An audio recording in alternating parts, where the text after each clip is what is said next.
Thank you so much. Team JLP, your rebuttal. Thank you. The Jamaica Labour Party is doing what the PNP has not and cannot do. We want to keep our children safer.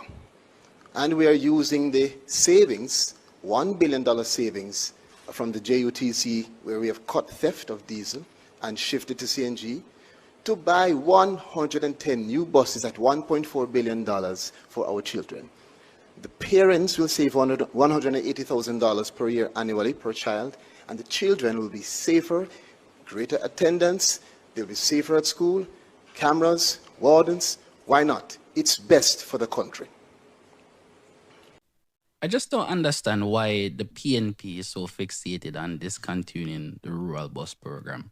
I just don't understand why they would want to discontinue such a popular and well-needed transportation system in Jamaica. I just don't understand why. And I think this is something that's going to hurt the PNP in the long run.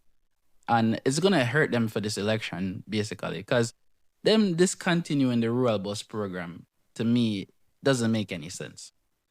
You know, because I remember as a kid going to school in Jamaica. Me da feed a walk go to school, me feed a catch a taxi go to school.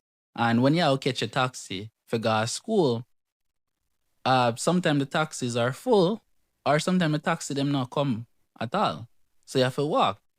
And that is very dangerous for a young student to be walking on the streets late at night or late in the afternoon or, you know, anytime, because something can go on anytime and your kids can get picked up and disappear. And I believe one of the main reasons why students get disappeared in Jamaica is because of them taking taxis to school.